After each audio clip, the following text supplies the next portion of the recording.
Hi, my name is Sarah Bull, and this is a video about acting and auditioning tips. I have been acting since I was 15 years old, and I have a Bachelor of Arts in theater performance. I couldn't even explain to you the thrill it gives me when I'm on stage.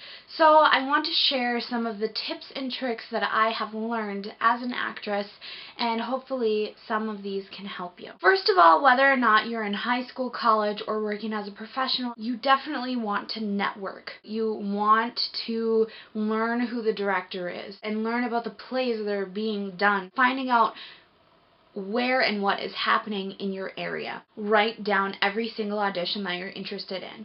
Write down the audition times, the dates, what is required. Usually most auditions require a monologue and a song, or they require a cold reading. I would suggest always having at least 5 monologues and 5 songs prepared, because you never know what play you're going to be auditioning for. I always have something contemporary and something classical, something funny and something always dramatic. And same with songs, because musicals always want to hear you sing, and they usually want to see you dance too. It's always nice to have something prepared.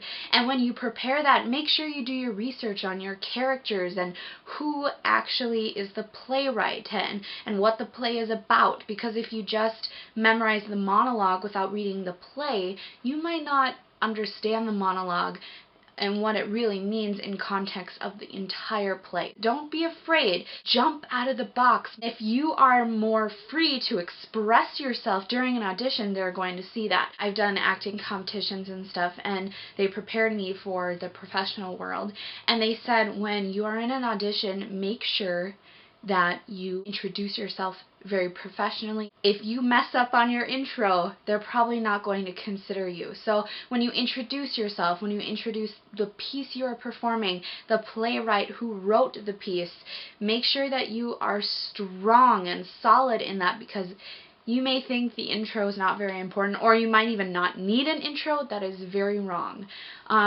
I was always taught to say, hello, my name is Sarah Bull, and today I'm going to perform a monologue from William Shakespeare's Twelfth Night. And then I take a few seconds, I look down on the ground, I breathe, and then I begin. And that moment that I close my eyes and stand still, that's when I shift. I become that character. And I suggest that you introduce yourself, unless you're in high school. You know, when you're in high school, it's not necessary that you introduce yourself, unless you want to get used to that. And it really depends on the director and the school and what you're auditioning for, of course. I have seen where an actor introduced themselves and they didn't know how to pronounce the playwright.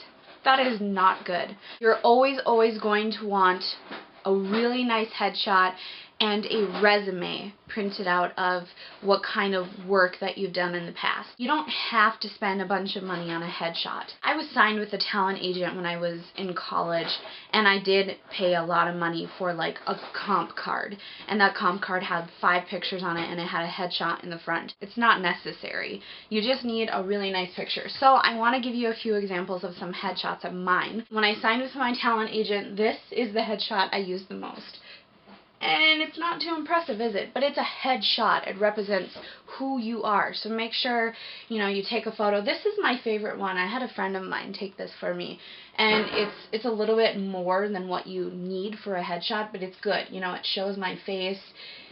And I think that's good. These would probably all be good examples of a headshot. But, some places require only black and white. Some places require only color. So make sure you have a copy of both black and white and color when you go to an audition, because some places are pretty picky when you go into the professional world and they won't accept anything other than black and white or color. With your resume, make sure you have your name, your contact information, and then you want to include your acting experience, your music abilities, and your dancing abilities, or any other special talents that you have. If you play an instrument, if you do gymnastics or acrobatics, those are all usable things in the theater world. When you are auditioning, make sure you pull your hair back, girls and guys, because there's nothing worse than hair in your face when you're auditioning, because it's going to distract you. You're going to be moving, you know, your hair out of your face during audition, and directors don't want to see that. Wear comfortable clothes, because if it's a musical audition, you're probably going to have to dance or move around. I can't explain to you how important character depth is. Someone should be able to see you act and be like, whoa, that wasn't you, that was somebody else. So you want to like try to find that where you can shut yourself off and become a different person. That is beautiful when you can do that. Make sure that every move you make and every choice you make has purpose.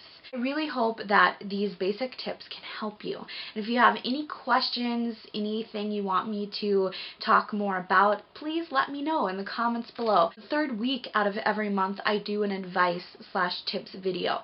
So if there's something you are interested in me talking about or giving advice about, please leave your comments below too. I hope you guys are having a fabulous week. I'll see you next time. Turn that TV off, favorite MacBook or Go, youtube.com/sarahbull. Comment, rate, and favorite, there's no need to bid. Hit the subscribe button, you'll be glad you did.